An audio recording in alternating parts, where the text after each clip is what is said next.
Okay,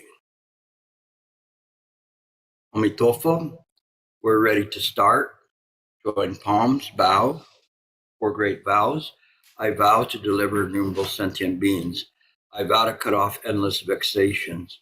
I vow to master limitless approaches to Dharma. I vow to attain supreme Buddhahood. Welcome back. We continue on with Master Hongren's discussions, and it's very interesting because at this point in time in Chan, there is a way of teaching by way of questions, and so the Dharma would be presented in a way in which we would someone would ask questions and the master would respond. Obviously, a lot of this is just simply questions that should be asked and the master responding to them. Later on, there was a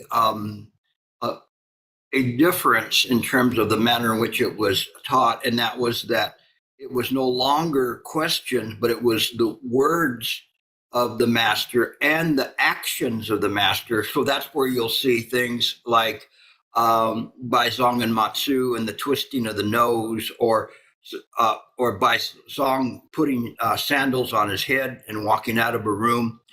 So you would see this kind of actions where before it was demonstrated by questions and answers. It's still the same Dharma. It's just different ways in which the Dharma was presented. Here, that it was something that the master took great pains to present the Dharma in a very concise way, and when you see this, it leaves nothing for you to interpret. It's all set out impeccably. Later on, it was different. You could say that this is very much like if somebody from the Renaissance time period and painting a very accurate picture of a scene, whereas as later on it became more impressionistic and it was just suggestions of things, which was presumed that you would have been educated enough to be able to understand why Baizong put sandals on his head or why a master twists the nose of Baizong. These are things that that unless one is studied would not readily understand the meaning of that. But here it's all laid out very, very succinctly.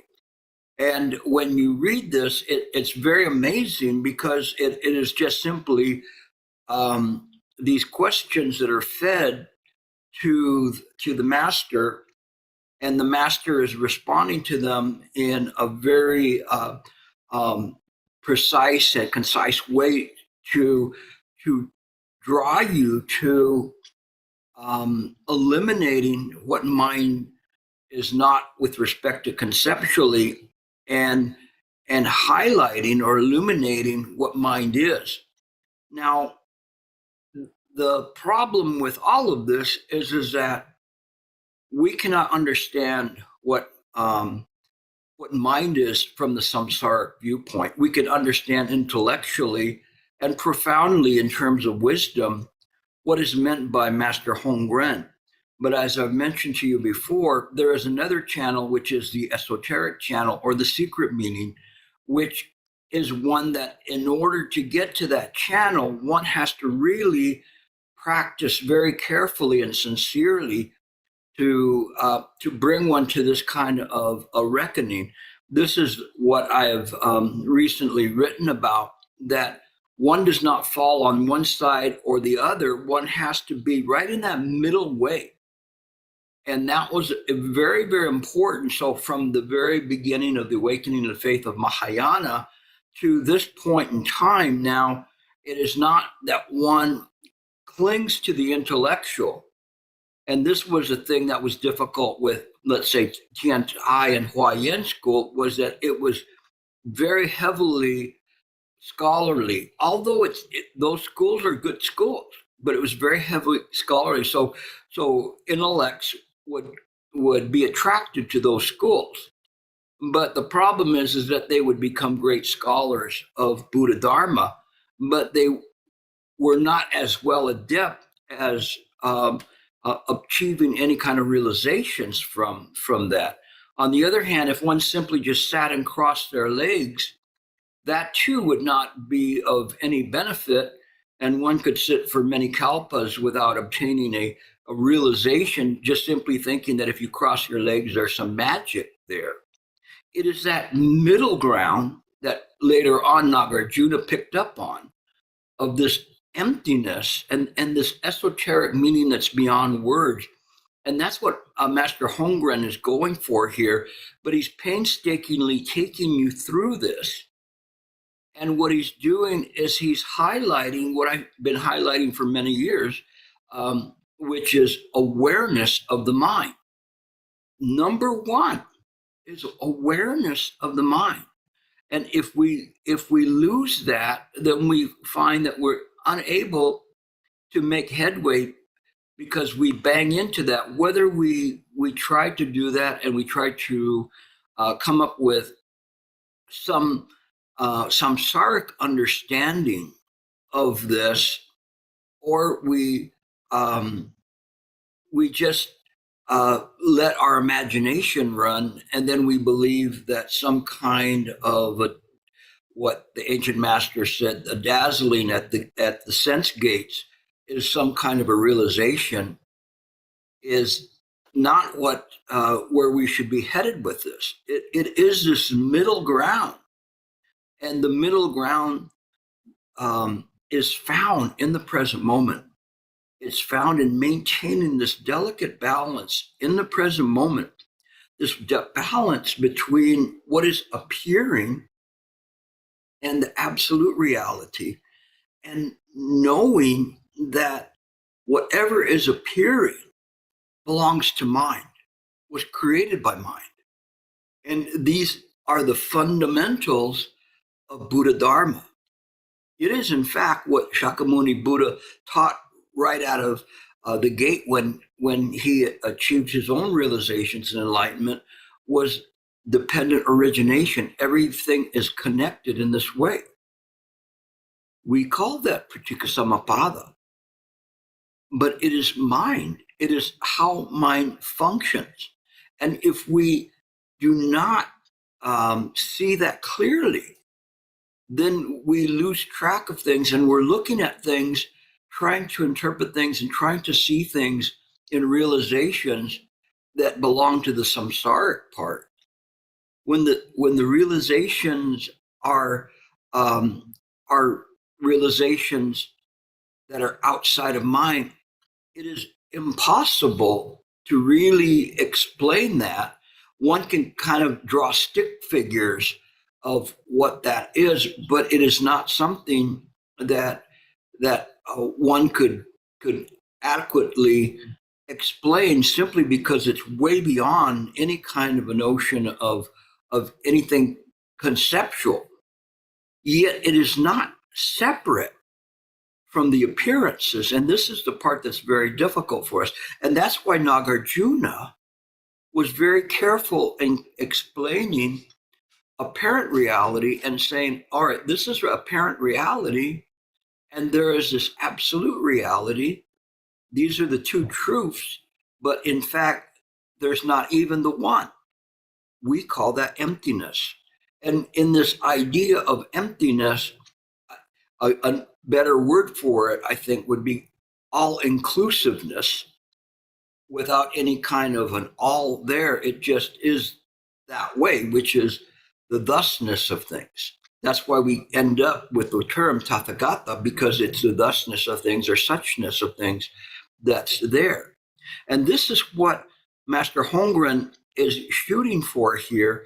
He's not just telling you this just so that he can give you some magic words to do it. He's showing you the path. And the path here that he's showing is a path. Oh, hold on a second. I'm getting some feedback. I thought I'd silence. Okay. The path here is how to practice.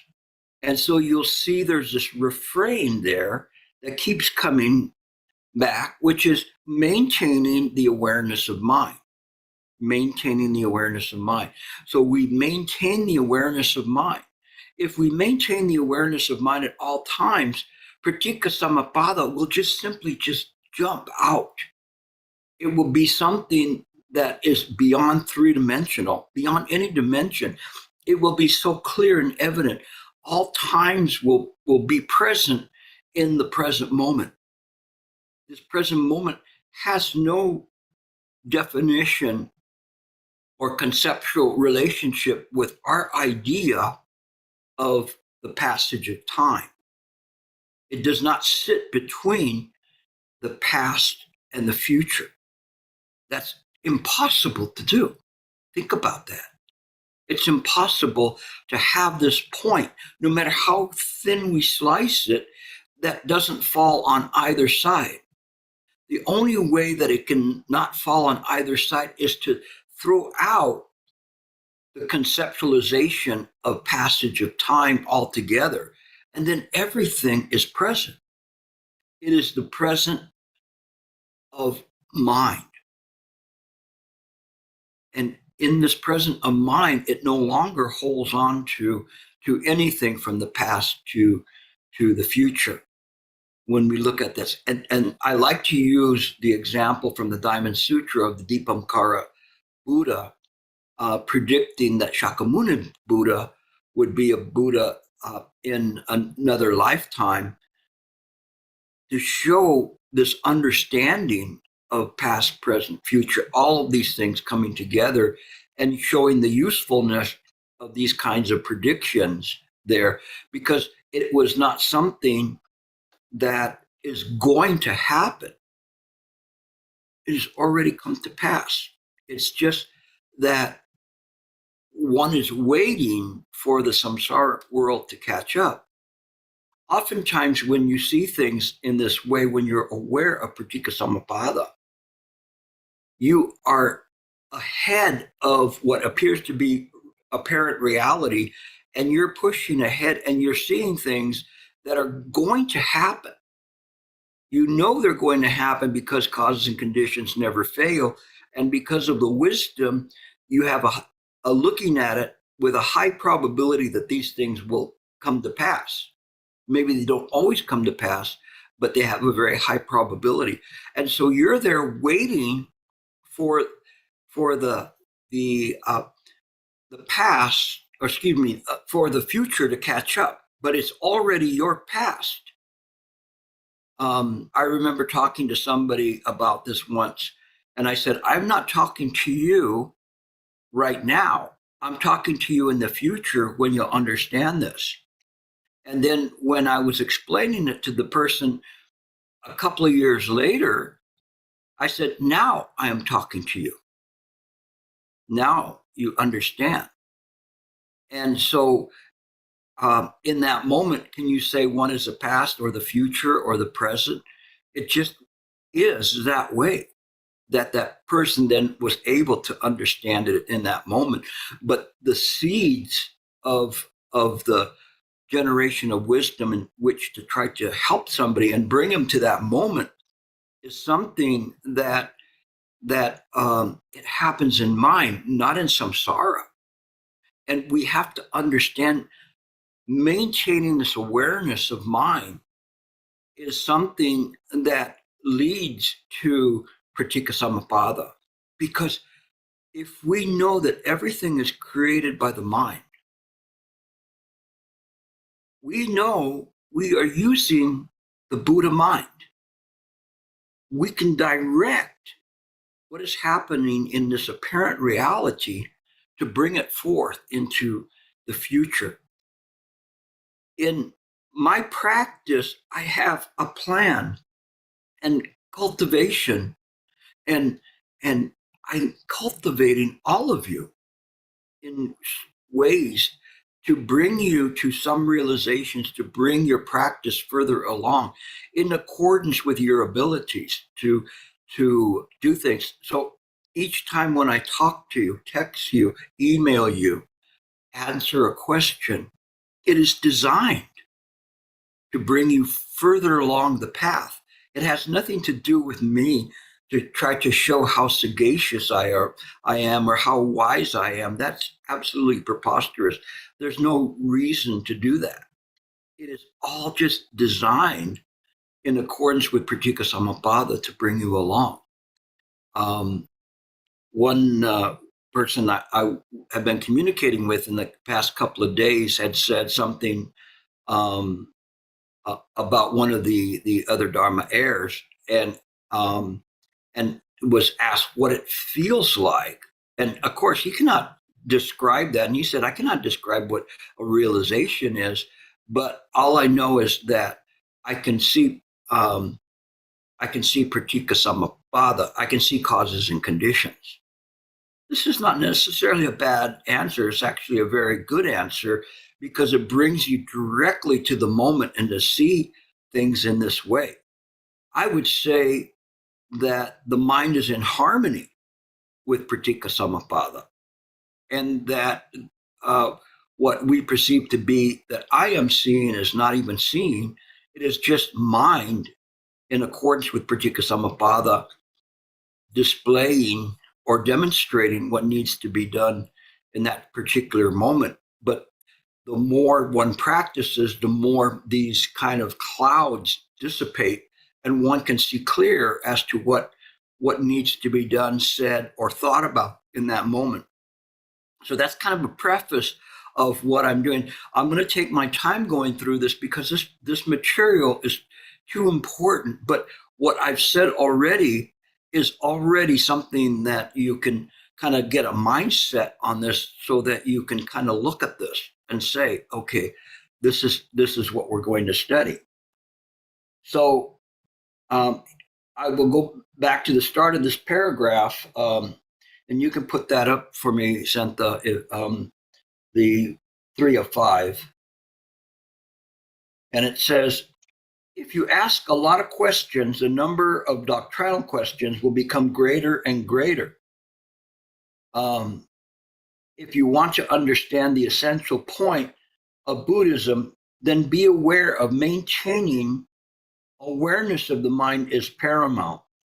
And this is something that I had explained, I think, the last time, and how Shifu at one time had met with this one master, and they were both traveling, and he asked questions the whole night until finally the master just slammed his hand down on their bed, wooden bed, and said, just put down. All these questions coming up, and they're coming up and coming up. When you have that kind of an experience where all of these questions are coming up, that's very productive. And sometimes I will communicate with some of you that have these questions that are going on and going on. I will know when they're just intellectual questions, snoopy questions, trying to get to know me clear questions, or that they're being bugged by these questions. And I will spend time with those people if they have these kind of questions.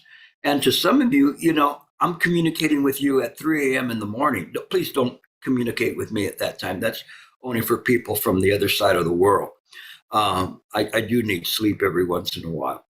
But in any case, it is necessary to help people so that they can kind of keep bringing them to the question, bringing more and more and more to the questions. Because in the questions, there is no present moment. There is no whatever's happening in their life. There's just this question, like bringing forth a huato, but it's a plethora of huatos. So many huatos coming up at the same time. So many questions coming up. It is not important to resolve the questions as much as to occupy the mind in the present moment. And this, in the sincerity of the investigation, will produce the results. So again, here he starts out, then be aware that maintaining awareness of the mind is paramount. Paramount meaning it is the most important thing. And if you've been with me for a few years, you know my whole process of meditation is being aware. being aware of the mind and putting the mind in the present moment and being aware of it.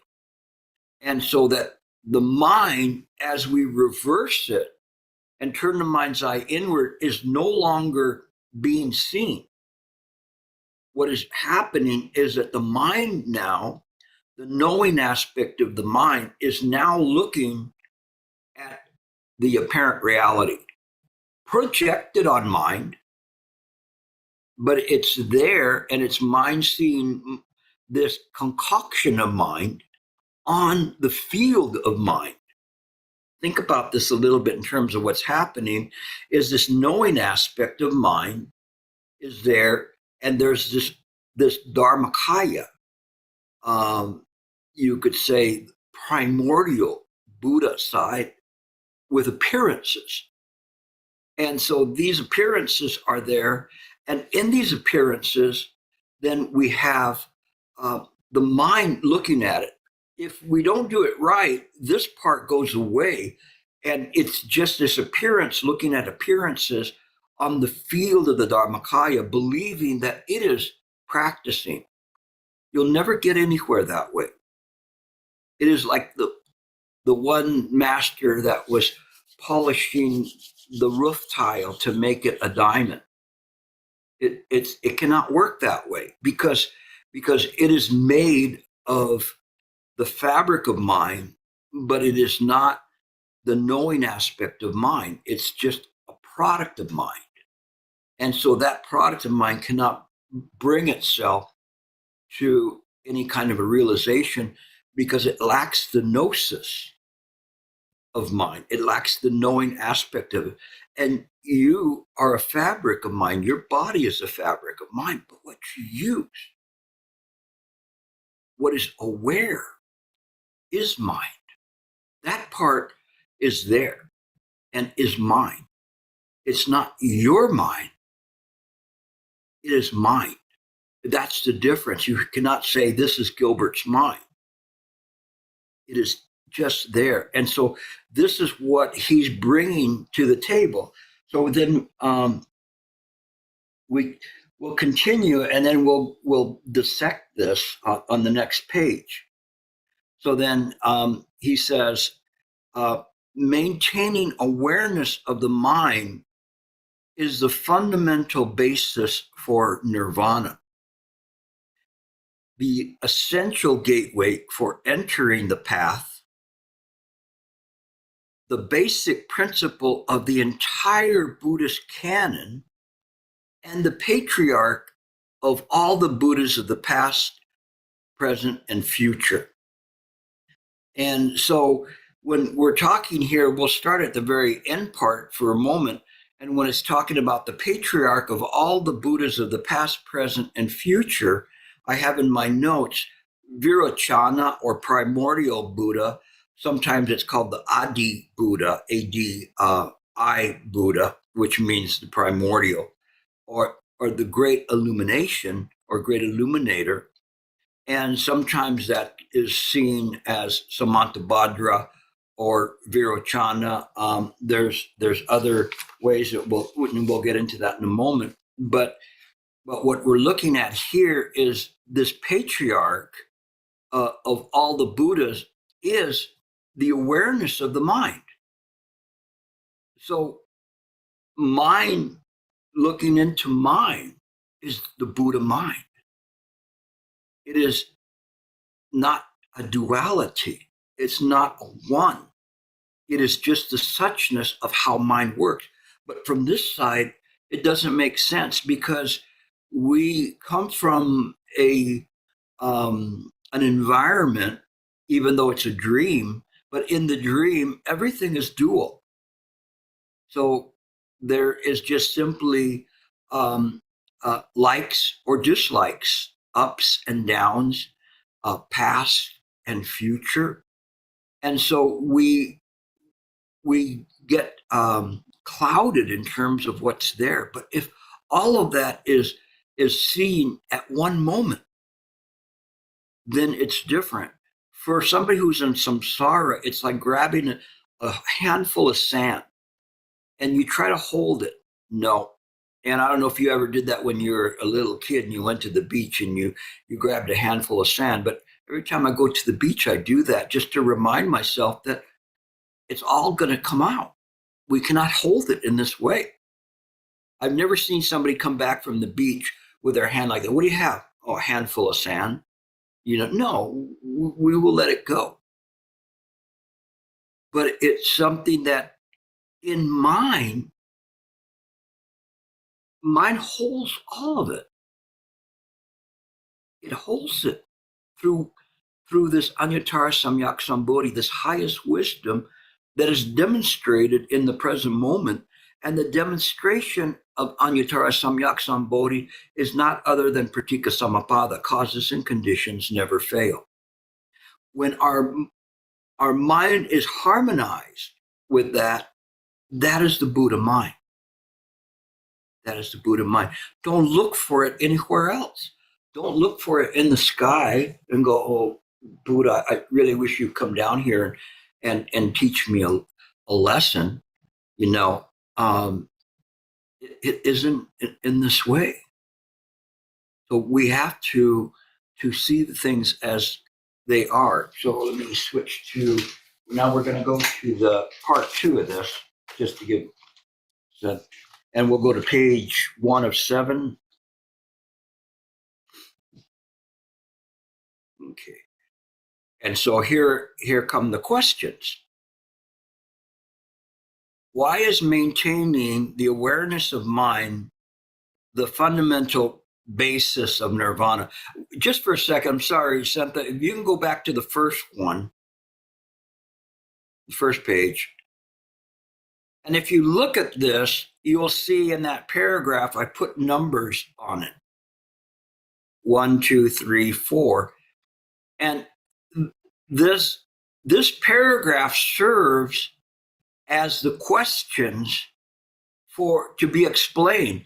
And this is important because he's not presuming that you're going to understand this. He's going, wow, this is a lot.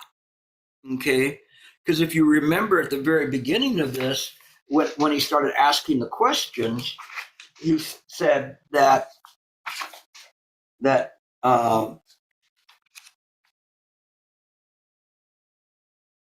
this belongs to the part that's inconceivable. And so we're in this part. It says at this point we enter the inconceivable portion of this teaching. So it's inconceivable. So he's giving you a chance, slowing you up, saying, let's slow down, because there was a lot of stuff I just talked about. And did you get it or did you not get it? I will bet you did not get it. I will bet you that if I go over it, there's still a lot of meat to be picked off of those bones. Sorry for the reference of a carnal desire. But in any case, there's still a lot there. We're still missing something. Let me put it in terms of this. It might be better. There's still more seeds on the pomegranate that you haven't gotten out. If you've ever eaten a pomegranate, do you ever get the last ones, or you just go, why bother with it? That one's too deeply embedded in there. It might have been the best one, but you leave it there. So I'll have to readjust my metaphors. In any case, so he's telling you, slow it down. Slow it down. Let's look at this. So the very first one here on this page, it says, oh, it's all right, was maintaining the awareness of the mind is a fundamental basis of nirvana. So he says, why is maintaining the awareness of the mind the fundamental basis of nirvana? So we first have to think about what is nirvana, and so he's saying maintaining this awareness of the mind. So this is the refrain of maintaining, means to keep it all the time, keep it in the forefront of your consciousness, is maintaining awareness of the mind. Now, before we get even to nirvana, let's talk about what is maintaining awareness of the mind. Because if you don't know this, there's no sense in going and talking about anything else. This is very important. This really can cut off years of your practice. So please maintain this awareness of this moment. And maintaining the awareness of the mind is just not slipping into choices, not slipping into good or bad. Just like Hui Neng said, neither thinking what's good or bad. What mind is this? It is the fundamental true mind.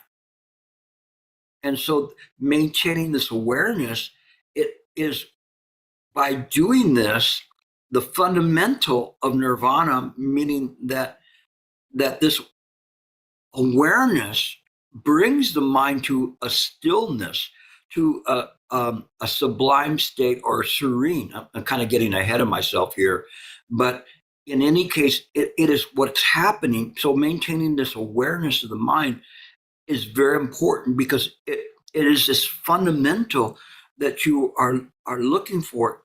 This kind of a serenity does not have an opposite. It does not have this is good, this is bad. This is just the nature of the mind. And nirvana is simply being in accord with the nature of the mind. If you seem to think of it as some place to go, I'm going to nirvana. I already have my bags packed, so I'm ready to go. What do you mean I can't take my bags with me? But it has all my stuff in there. Has my money, my photos, my ID, my passport. I can't take any of that with me. Well, then I have to rethink what nirvana is, right? In the early stages of nirvana, it was thought of in this way as some kind of a blissful place that we can go to that that is like a vacation day every single day, a beach day. Okay. If you don't like the beach, it's a mountain day. So whatever it is, but it isn't in this way. And it's very interesting because then the hook of the Pure Land School was very similar to this, where then the Pure Land School is, I'm going to the Pure Land. And the Christians go, I'm going with the spirit in the sky. When I die, I'm going to go with the spirit in the sky. These are all kind of idealistic ways of looking at things where John says it's okay to have those idyllic ways and to practice, but we have to see things very clearly. We have to see that just in this moment, the Pure Land is here. There's no other Pure Land but for here. And so when we see things in this way, it changes. So here is his answer then. The essence, so the essence of what is called nirvana. So we look at this word essence, meaning don't try to conceptualize nirvana, but you have to feel it, what the essence is of that. Can you describe the feeling of love? I mean, you can say, oh, it's an attraction from one person to another. But when you're really talking about love, it could be love for a mother to a child, a husband to a wife,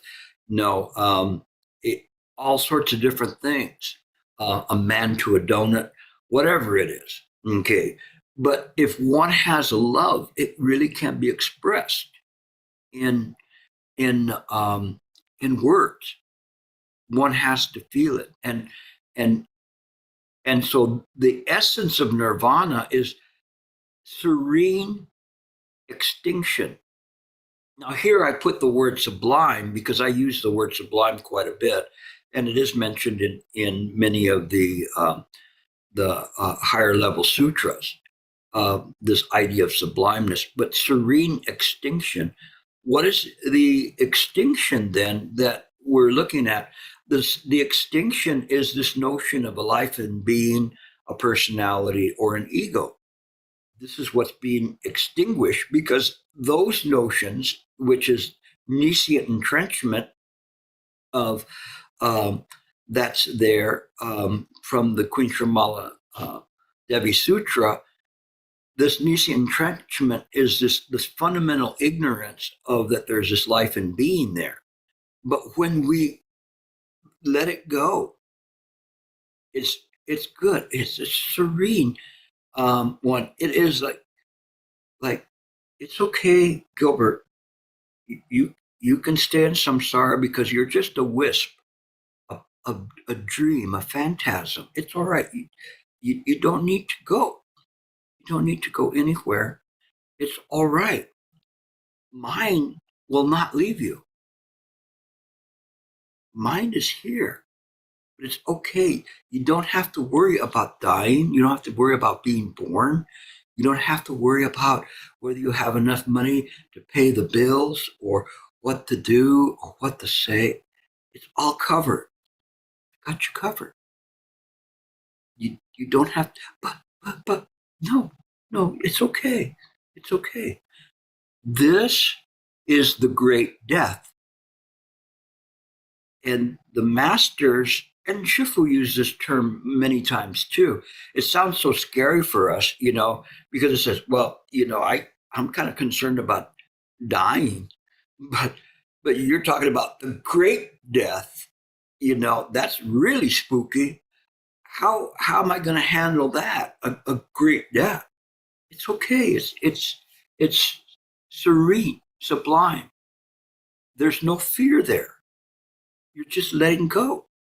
And as you're letting go, it's kind of like in one of those sci-fi movies where the hand begins to disintegrate and then the body disintegrates. But everything is still there once it's rebooted. It's there. The difference is that one understands it. One is in harmony with causes and conditions.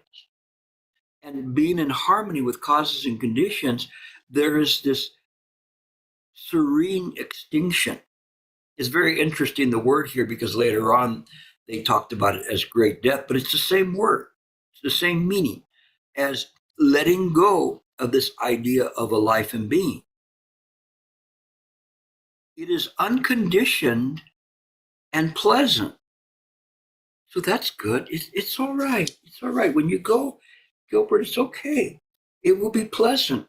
No, I don't want to go. I want to stay with you. You're going to always be with me because you're part of my body. How could I leave you? It's pleasant. You sure? Yeah, it's pleasant. I'm not sure how this is going to come out on the video. But in any case, what I'm trying to do is try to do this in a different way for you to see this, for you to get in touch with the self-nature of mind. When one's mind is true, false thoughts cease. Isn't that right, Gilbert? Gilbert? You left the room. So when our mind is true, so what is this true? What do you think? I'm not going to leave it open for your questions. I just want you to think right now before we move on. We're moving through this really at a snail's pace. It's okay. When one's mind is true, what is true? What does true mean here? Think about this. What does true mean? You should not go to the next word unless you understand what this word means. This trueness is the clarity of mind. The mind is clear as to causes and conditions that are happening in this very moment and where these causes and conditions came from and where they will go. The mind is clear that everything is in accordance with causes and conditions. We're clear about that. There is a serenity there because it enables us to move this big barge of karma and start turning it like a big container ship in the ocean into the right direction. We know we've got plenty of time to do that in. It is just in the turning that makes it happen until it's finally going in the right direction. This is the trueness of the mind, is that we see that through causes, conditions, things can change by turning the mind's eye inward and understanding that everything is created by the mind. So here we have false thoughts cease. So the thoughts of a life and being or clinging to something, they cease. We are not ejected from samsara. We are clear. We are very, very clear about where we're at. We're in a dream. We know that. And we see there's suffering all around us. When we're clear about this, then our heart and mind wants to help. We don't want to leave. We don't want to go to Nirvana. What will we do there? I'm bored. I've been in Nirvana for 18 kalpas, and it's the same way every day. Total bliss. Why would I want that? I want some excitement. Then you get bored again because of causes and conditions. But the idea here is I want to dispel the conceptual notions of these terms, such as nirvana, or extinction. No, so that we begin to look at it from the other side. These false thoughts cease. When false thoughts cease, the result is correct mindfulness.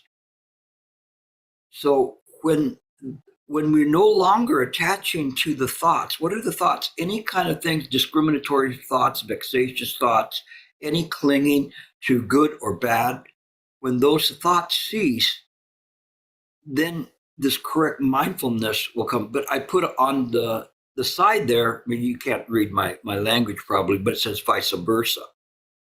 When we have correct mindfulness, then the thoughts will cease. What is the correct mindfulness? What is the correct mindfulness? Think about that. I know you'll all get it. Okay. It's right before your very eyes. Correct mindfulness. Maintaining awareness of the mind. Maintaining awareness of the mind is the fundamental basis of nirvana. Now we continue. You see, because we've got to look at this and we've got to break it down. There's a whole lot here. And even now, I'm going through that at light speed. But we're in the human realm, so you guys don't have the kind of time that to be able to do this, or else I'd be talking about this like year 25, and he's still on the second line. Okay. Having correct mindfulness leads to the generation of wisdom of serene illumination.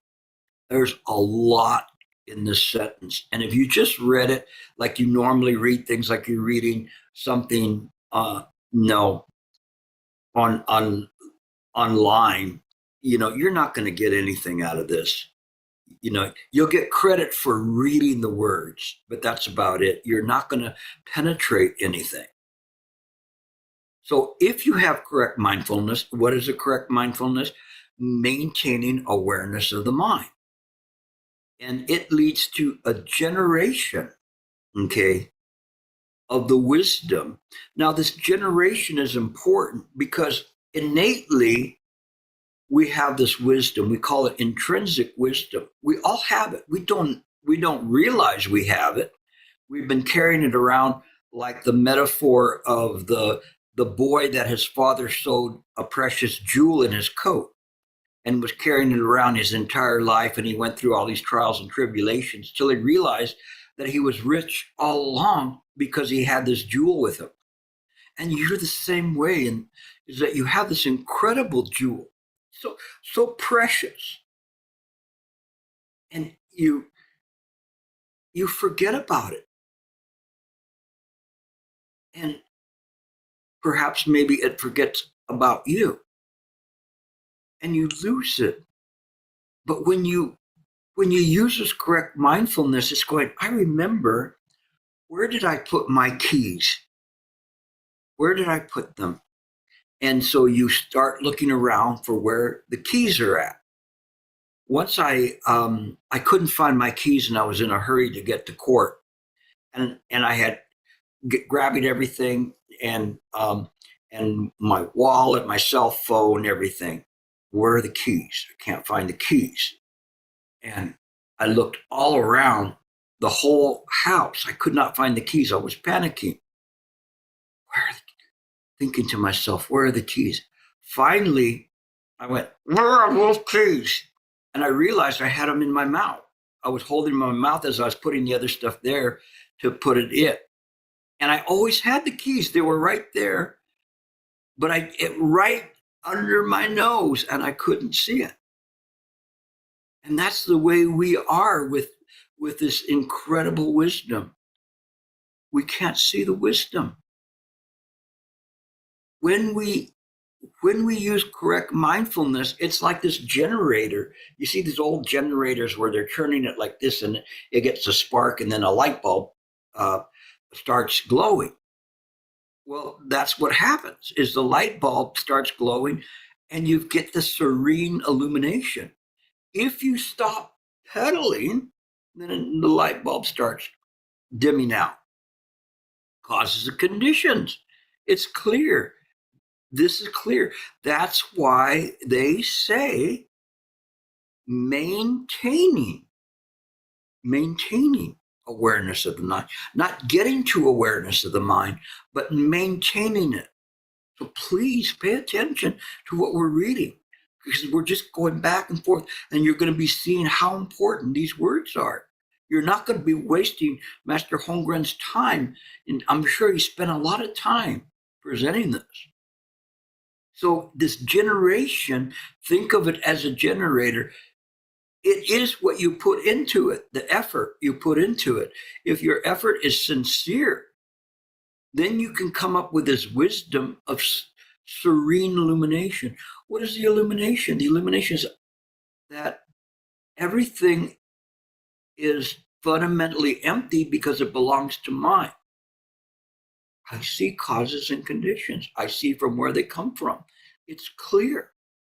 When we see things in this way, it is absolutely serene or sublime. When you got it going just right, it is so sublime. I often mention it like a hot knife through butter. You just are just cutting through everything that comes before you.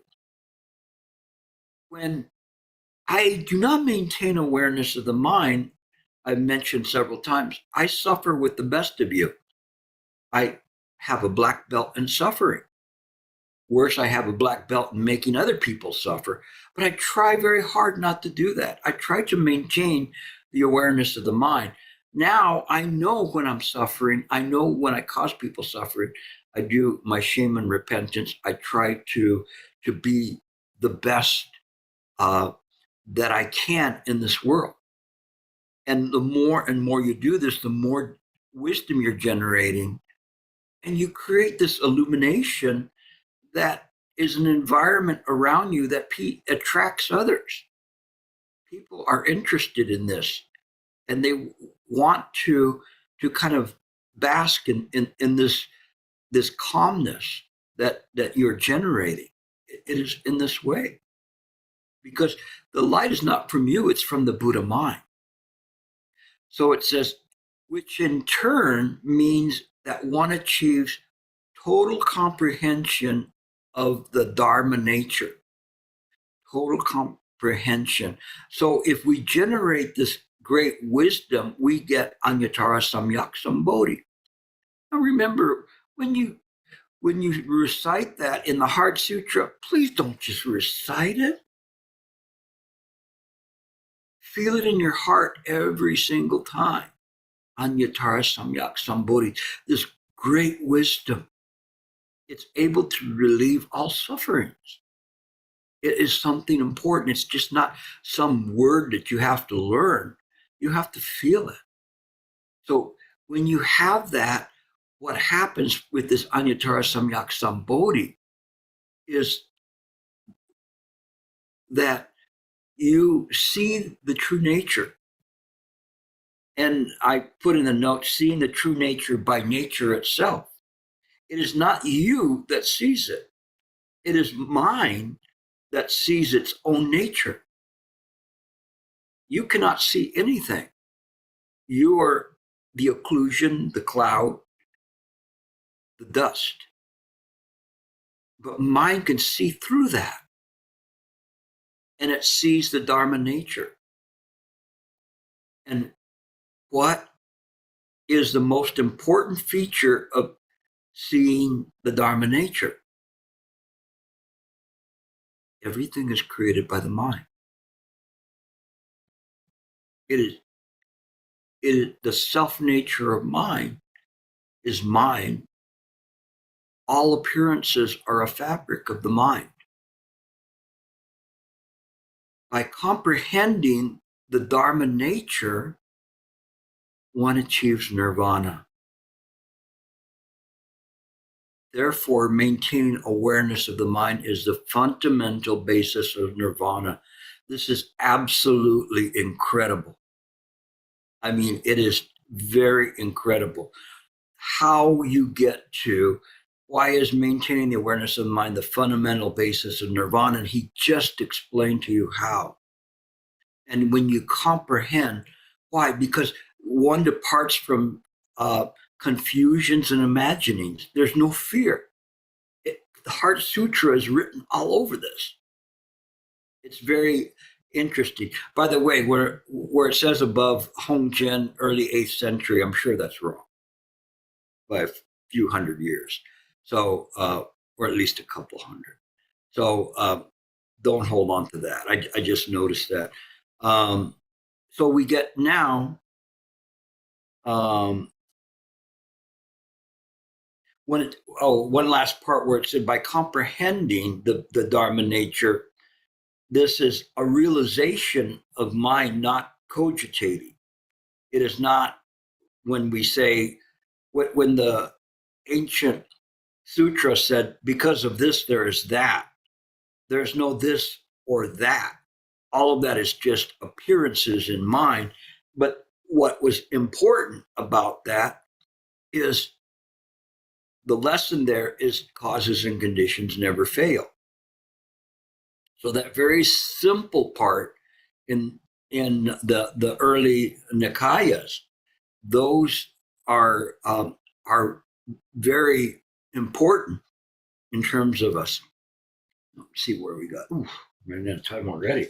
Okay, we'll get to number 2. Okay, and again, in this one is it follows that what was in the paragraph before, where it was saying maintaining is the essential gateway. So the question here is, why is maintaining the awareness of mind the essential gateway for entering the path? Again, maintaining awareness of the mind. And now it's saying is the essential gateway for entering the path.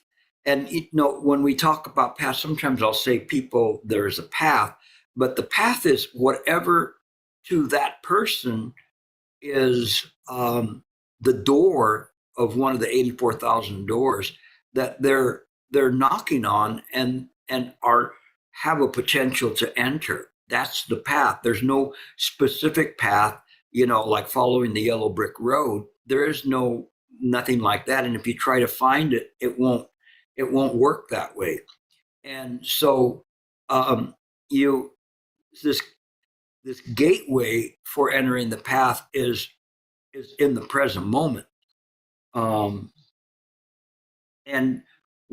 where it's saying awareness of the mind is the essential, and then I put there prerequisite of Chan, because following this, there were many treatises that were made showing the essentials for the beginning Chan practitioners, and this is the prerequisite. This is at the door of Chan is maintaining awareness of the mind. And again, here I mentioned that it is self-absorption. So the essential is in the present moment. There is an absorption of the idea of an ego, a personality, or life and being. So we go to the answer now. The Buddha teaches that even actions as seemingly trivial as raising the fingers of a single hand to draw an image of the Buddha can create merit as great as the sands of the Ganges River. So we go, wow, even something so trivial of just drawing an image of the Buddha, it has great merit. No, and here he's using shorthand where he's saying as great as the sands of the Ganges River, and the shorthand is that if those sands were all treasure chests to be given to the poor, and so he's just saying you know the rest, so you can put that in yourself. So is this the case then? And then he continues, however, this is just a way of enticing foolish sentient beings to create superior karmic conditions whereby they will see the Buddha and become enlightened in the future. So when we say create superior karmic conditions, I concentrated on the word create to say we generate the opportunities of wisdom, of generating wisdom. And so by doing this, enticing them and saying, would you rather go to the pub and have some beers, or you want to go and learn the Dharma? Can we do both? I'll have some beers first, and then I'll go over there and do it. No, don't be so foolish. Don't be so foolish. Well, I don't know. I mean, I'm really tired, or I really want to relax, and I really want to do this. And although some people have the idea that meditation is just some way of relaxing, I recently read a scholarly article, and the guy was so far off. I really wanted to just correct them, write something to correct them. It came out of academia education site, and then at the very end, and it's Pastor so and so. And so I knew exactly where he was coming from. I was saying, this is written by a Christian. And in the end, sure enough, it was a Christian. And they really did a hatchet job on Buddhism. So you have to be very, very careful with that. This is just my minor rant, because I think that was, I don't think he knew much about Christianity, much less Buddhism. But in any case, our meditation is not for that purpose of just simply just taking a vacation. And it is not in that way. It is in the way of us really exploring, investigating Chan, investigating mind. And so here what he's saying is enticing the foolish sentient beings. Are you foolish? Yeah, sometimes. I mean, if I have a donut in this hand and a donut on the other hand, I'm foolish. I don't need two donuts. I don't even need the one. I'll just stay with the whole. So the thing is that it's foolishness. The last thing my body needs is a donut. No, or any kind of a thing, whatever we're doing, or rolling the dice or whatever people's vices are.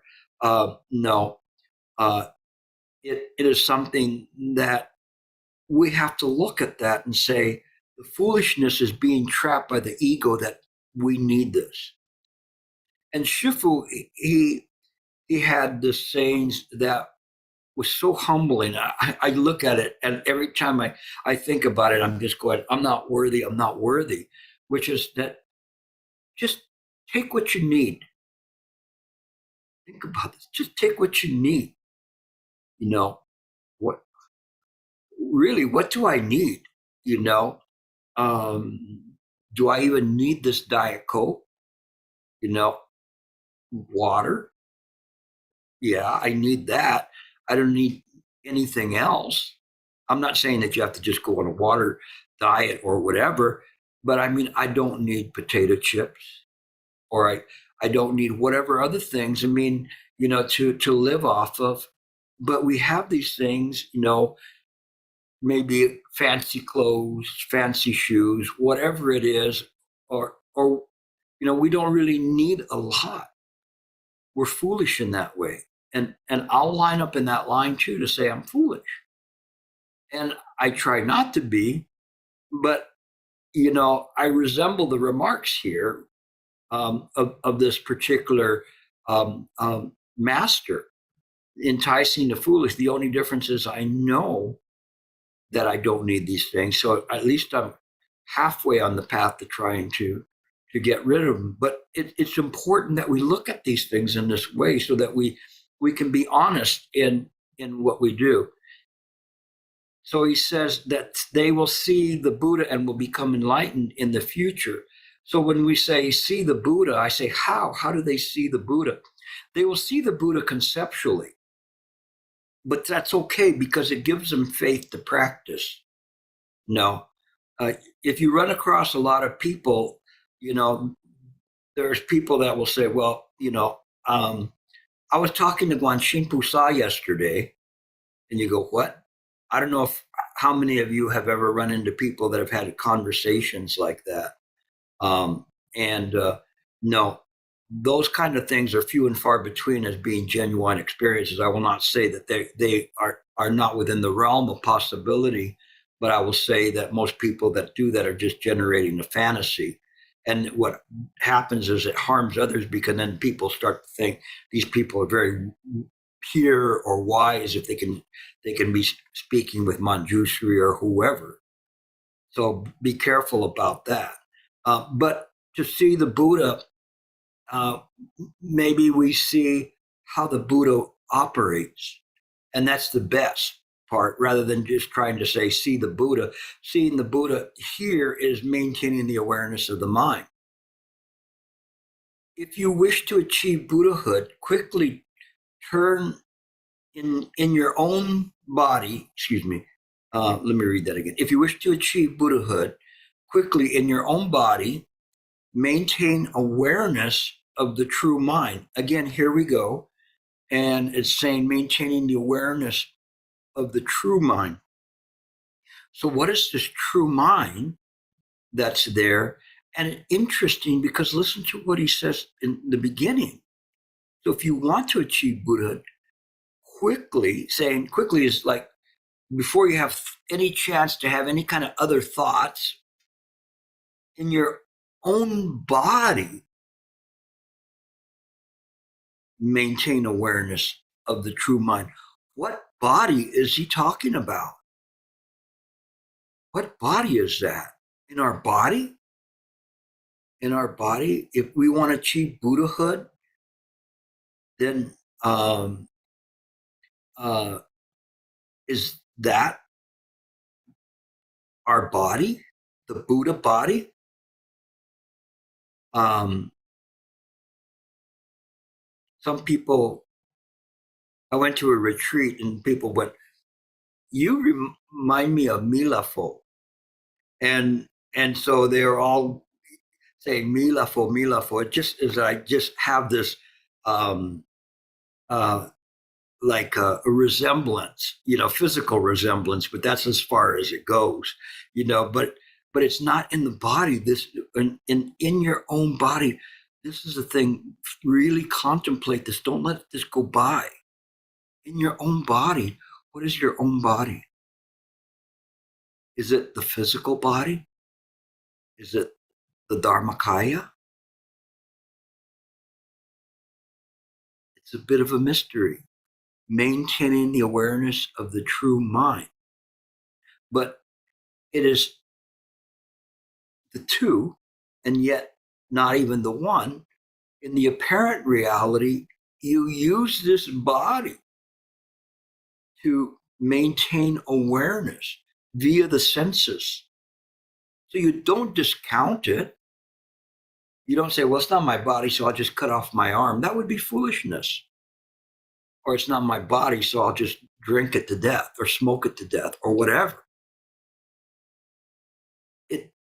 We see this as apparent reality, and we practice in accord with what needs to be there. We're understanding the rules of samsara, and in the rules of samsara, we are clear about what's there. The Christians, they had a notion that render unto Caesar what is Caesar's, and they're saying, well, if there's a law there, we have to obey the law. And here it is the law of samsara. We have to take care of this body, and we use this body, but we understand that it can be a vehicle of transcendence, not necessarily us transcending, but mind obtaining the realization that it was always mine. But so this is a very tricky part we have to see, because we can't just simply dispose of the body. We have to see that the body is useful. So in your own body, maintain this awareness of the true mind. Somewhere along the lines, they say the body is a temple. The body is a temple in this way, that it is the temple of the Buddha. You use this Buddha mind in order to maximize the usefulness of this corporal body. You take care of the body so it lasts longer, so that you're able to help more people. So we don't throw the body out. It's very, very important that we see this in this way.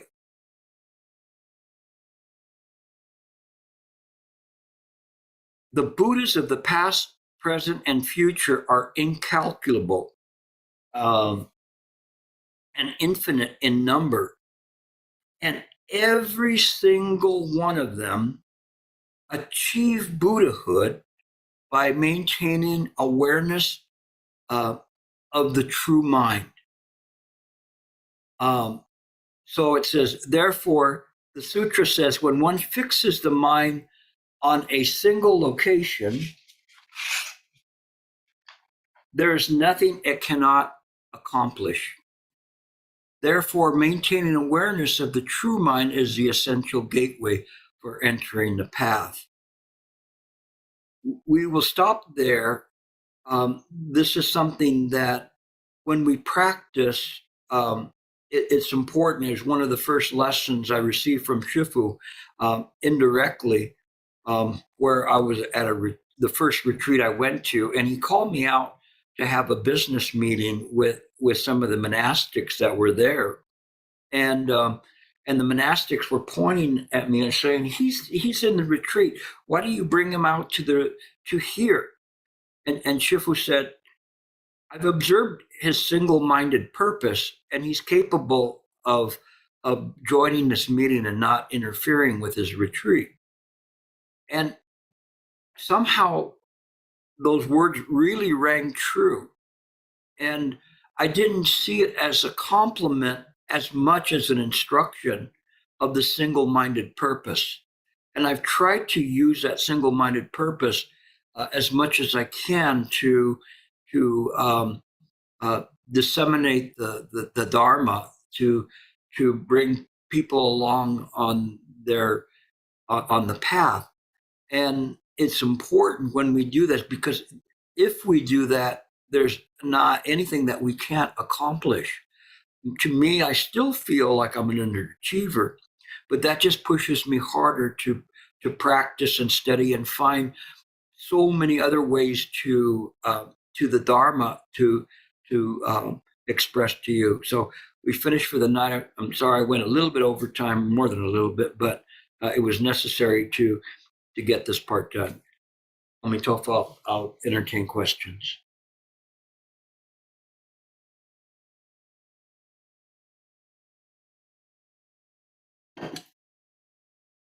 Yes, Harry. Hi. That was great, Gilbert, taking that much time on all those words. I really appreciate it. Just want to say it was really a great way to do it. But I went earlier, you talked about observing praticca samuppada and being able to sort of see what's happening. When you're doing that, are you in a conceptual world? Are you using labeling and naming, or is this something kind of outside of that? Your question's a very good question. It it's non-conceptual. It's instantaneous. Initially, when you begin to experience it, you start seeing it as categories and of potential. If I do this, this will happen. If I do this, this will happen. If I do this, and so you see all the variations of the potentials and the probabilities of what can happen. Later, it is just instantaneous. There's no cogitation whatsoever to it at all. It is just the mind, and when the mind is resolved and clear, it sees everything as it is. Now, it doesn't see everything 100%. It's not like the Buddha says, well, in 100th lifetime back then, this person did this. I can't go back that far. Maybe 99 lifetimes, but not 100. But I'm joking. But the thing is that that scope of gnosis or awareness expands. Actually, it doesn't expand. It is that it's always been unlimited, but it appears to be contracted by our discriminations. And when we begin to put down the discriminations, it's there. But again, it's not temporal. So or spatial. So it is aware of things immediately. Mm-hmm. That's about the only way you could try to Right, no. describe something that can't be described. Yeah. Thank you. Yes. Okay, David. Oh, you're muted. There you are. I was wondering, Gilbert, in a sense, to follow what has been presented, I was kind of thinking it would take me like a kalpa just to even begin to understand this. So what I'm kind of asking is David even involved in this, or is it maybe become sort of like the self nature that begins to become aware, or is this what is used, or something to that effect? Well, don't throw David out with the bathwater, okay? It's something that it will take you some time to do that. And let me just say, I'm still working on that part of the equation myself in terms of how this all works. But articulating it, then it becomes clearer and clearer to me in terms of expressing it. And the thing is that don't throw him out. You need him to work and to maintain the awareness of the mind in the present moment. So if you didn't, then you'd become a useless automaton, and somebody would have to spoon feed you. It's not in that way. The wondrous function of the mind. That is why Nagarjuna said that there's an apparent reality and an absolute reality, because it is in this way. We just have to find that balancing point, right? That point that I keep talking about. You don't fall on this side or you don't fall on the other.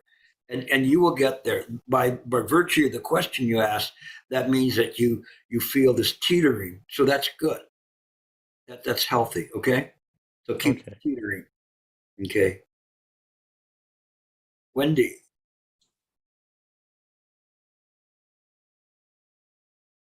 Unmute yourself. Am I unmuted? Yeah, go ahead. Okay. This is like really hitting deep in me here. Thank you so much for this. I was thinking when I and with Harry's question too, is that if I am maintaining awareness of my mind, even if I'm seeing the apparent reality, that is maintaining the awareness of mind, isn't it? Or is it not? Yes. Okay. Okay. And it clearly as to why it's appearing. Right. I mean, yeah. Okay. Cool. Okay. That's what I was. Thank you. Thank you so much. No problem. Wendy too. Okay, thank you. My question could be a stupid question, but all created by mind. So I was planning to go to your LA retreat. I was thinking in my mind about the flights and all that when I was cooking. So I dropped the pot and the food got on burned my feet. So now I not only canceled the trip, but also can't work for a week. So, okay, I'm trying to think, is it karmic obstruction or is it self-created stupidity? Both. Okay, but now how do I come to terms with You should have come to LA. huh? You should have come to LA. Well, I was planning for that. I was thinking in my head about the flights and, they said they're going to quarantine me for 3 days. I was thinking how I'm going to change more shifts, more days, to fit everything in. Anyway, long story. It's okay. Don't worry about that. I mean, it is what it is, and looking into it, and just the very fact that you see that there's causes and conditions that are arising.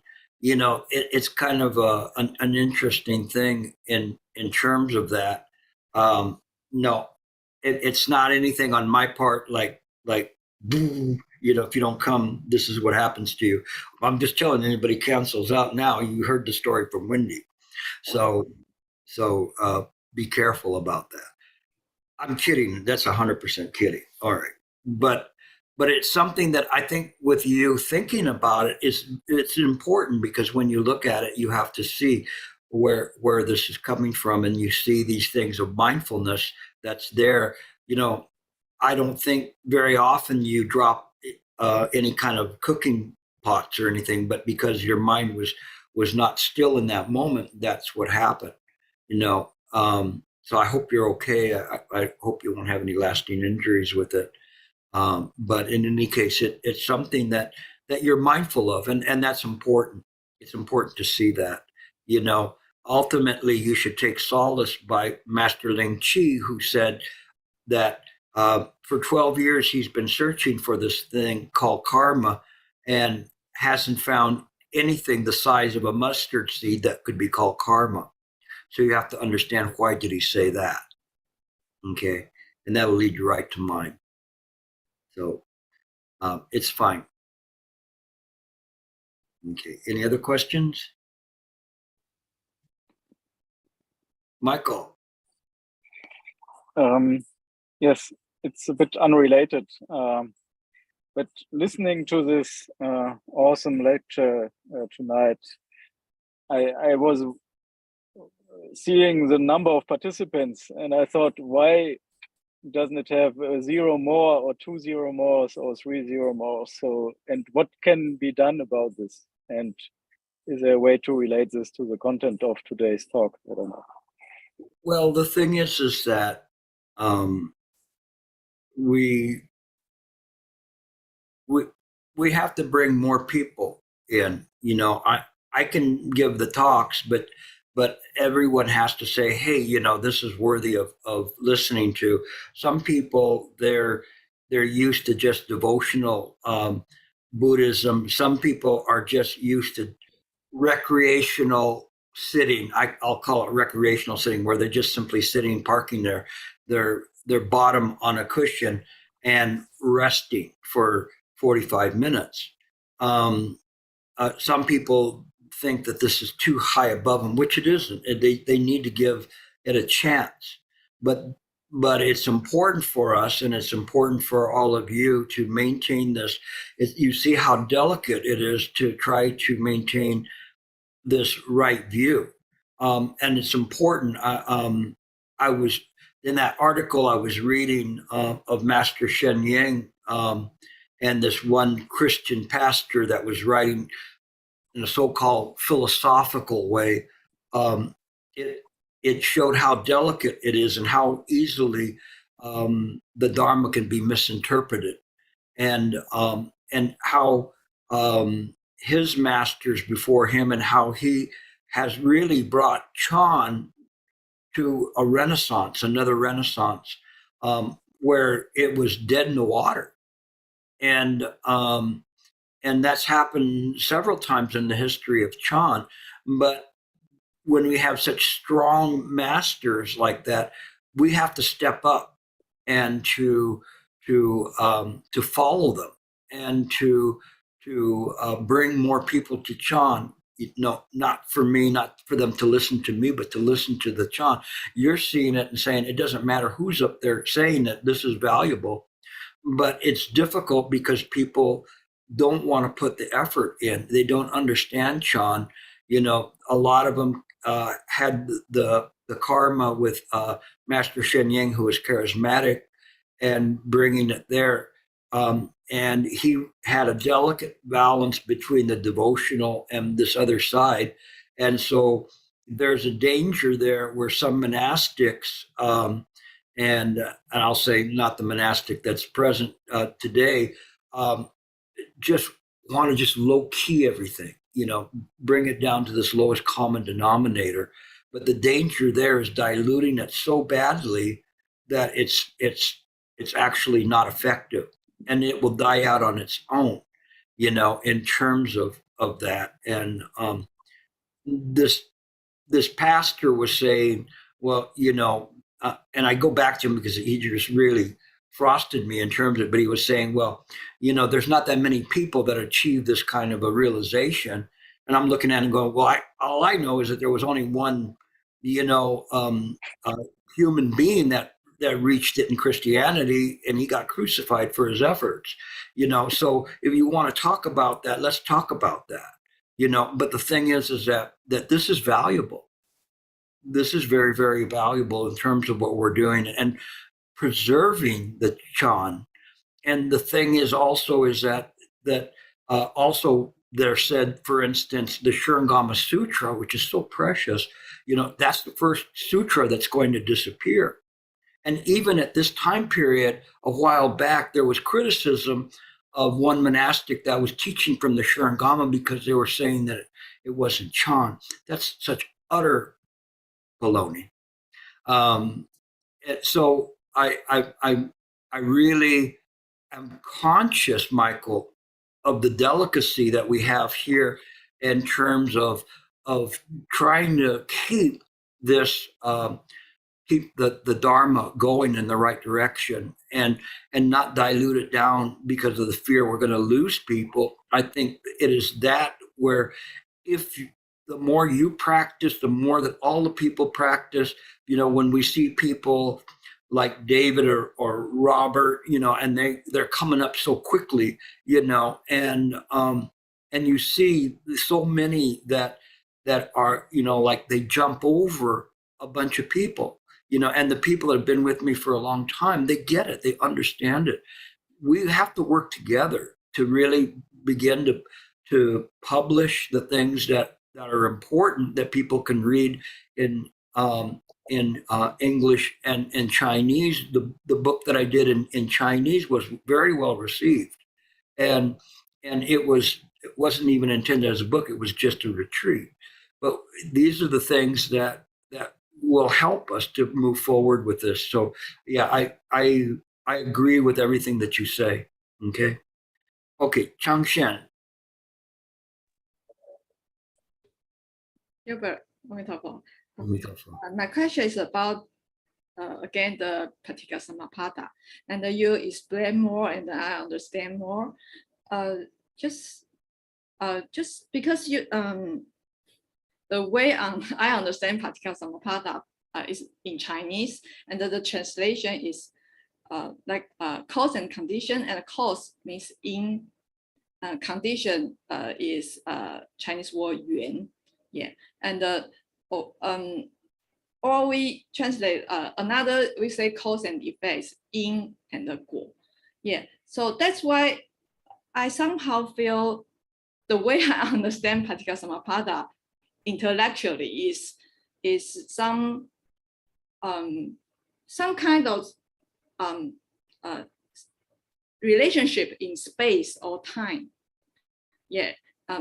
For example, like maybe this cup is there's no essence in it because it's being made by different factors. So if those factors disappear and there's no this essence of cup, so that's Paticca. But I feel when you say Paticca is just the mind, and another person asks you like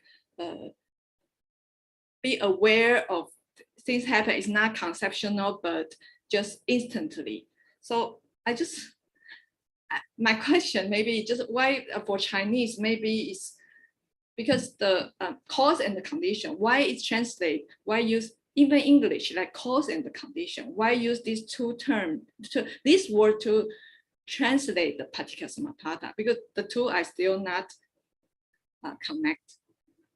Yeah, I think you're looking at Pratika from the Chinese interpretation. I think one of the things that you might get stuck on is the term ingwo, the retribution. And so it's more than that. There's that aspect of it where if you slap me, I slap you. If you harm me in this lifetime, I may harm you in another lifetime. But also, if I help you, you help me. Or you help me because I helped you in another lifetime. All of those things are all there, and they're all mine. The thing about it is it's mine. It is how the mind works, and that's what's important, because once we understand how mind works, that the things do not happen just by accident. They happen in accordance with these causes and conditions that are arising that bring forth whatever's there. We don't understand it that well, but as we begin to look at it deeper and deeper, we can see that it's all connected, and that's why I think what you've done is you've separated out causes and conditions from mind and are seeing it conceptually rather than seeing that as mind, and that's the self nature of mind, and it's incredible. It's absolutely incredible because everything's created by the mind. And when we see this, it changes how we look at things. We are not stuck with this dimension that we're at. I had used as an example that picturing a wooden bowl. So you picture a wooden bowl, and then you picture a walnut inside the wooden bowl. So you can see that in your mind, right? A walnut inside the wooden bowl. And then you change that walnut so it becomes a buffalo. So now there's the buffalo in the wooden bowl. And then you change it to a mountain. So that buffalo now becomes a mountain inside the wooden bowl. That's mind. Everything's created by the mind. It's unlimited to time and space. All of that, what you may think is imaginings, occurred in mind. This is just a small portion of mind, the samsara. But mind is so vast and so incredible. It is why it is said that 50 billion Buddha worlds can be on a single strand of the Buddha's hair. How can that be? Because it's mind, it's infinite. And the possibilities of mind. When we understand that, then the Pratika Samappada, it really changes things. That's what Shifu really understood. Look what he accomplished in such a short period of time. Such an incredibly short period of time. And he didn't die until he was sure that it was all into motion. But he understood causes and conditions. So it's very important that you have to see the heart mind in Pratika Samappada. It is the Buddha mind. The sutras say this. And so if you understand it from the other side, then it's easier to understand. If you only see it from the samsaric side, it's a concept. But it isn't a concept. It is the design of how mind works. And if you see it in this way, my gosh, your potential will be unlimited. That's why I spend so much time explaining this, because little by little, you're asking the right questions. You're asking, you already have a very high level, high degree of realization. I'm just trying to like flick you just that last little bit. And you will see this. Let this eat away at you. Just let it bug you, you know. Don't be satisfied with your conceptual answers. Look into it. Just keep looking into it. Sit down, meditate, and contemplate it. Don't think, just contemplate it in this moment. It will change. Do you have more questions about that? Okay. Contemplate. Contemplate. Yeah. Okay, Robert. Hi, hello, Gilbert. Amitofo. I have a comment, but that comment also turned out to be a question. First of all, I want to thank Michael for helping to put this document together. It is. I don't even know if I should use mind-boggling or not, but it's just mind-blowing up. After I read it over and over to the last word, I can't even say it's a feeling, maybe it's a thought, but there is a feeling that there is such a strong sense of urgency that I can't wait to just on a daily basis, on a moment to moment, just go do it. And the so-called the Serene Extinction, the funny thing is that doesn't attract me, but I have such a strong sense of urgency. It's like something is on fire. I have to get out. And it's like someone held or the mind or someone held the light forward. And it's so obvious. The answer is there. Why don't you just do it? Just do it. And it is such a nice, comfortable feeling after you do it. It's just so comfortable. And it kind of makes you want to go back, do it again and again. So I don't know what is going on. I don't even know. Is that a right thought? Is that urgency? Is that I don't even know why. But I don't even want to dig into it, but just want to go back and do it again. There was a 70s rhythm and blues statement. Just keep on keeping on. Just keep going. Okay, don't look at where you've gone. No, just keep in the present moment.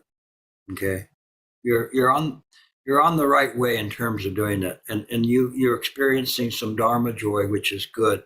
You know, as long as we're not too happy with it, you know, and turn it into some kind of a conceptualization. It is in that way. Okay, it is just when I study the Dharma, when I give a lecture for the Dharma afterwards, there's a complete serenity, sublimeness to it. So just stay with that, okay? Thank you. Okay. Jing, I think we have one last one. We're going into overtime here. maybe I should ask next time. It's already past time now. Okay, my question is, what's the differences maintaining the awareness of a mind and maintaining the awareness of the true mind? No difference. They're the same thing. When they say true mind and mind, there's the emphasis is just on mind and not consciousness. Okay. So when they say in true mind, they're just simply saying this is a truth without a falsity to it. It's true because it encompasses everything. It's true because it's fundamentally empty of all conceptions. It's true because it's precisely that causes and conditions never fail. Everything is all connected. And that's the truthness of it, that all is created by the mind. That this is the truth of the mind. This is why we call this group mind work, because it is mind. We're working on mind. We're looking at it. So yeah, there's no difference as you read it. It's just kind of like he's emphasizing that this truth to the mind. Okay. So Thank you. picked it up, so that's good. I mean, I saw that kind of a little switch in there, and because that's his refrain, like if it was playing music, and then he added this little before mind, true mind, and so that's just building on what he was saying. So yeah, it's good that you picked that up.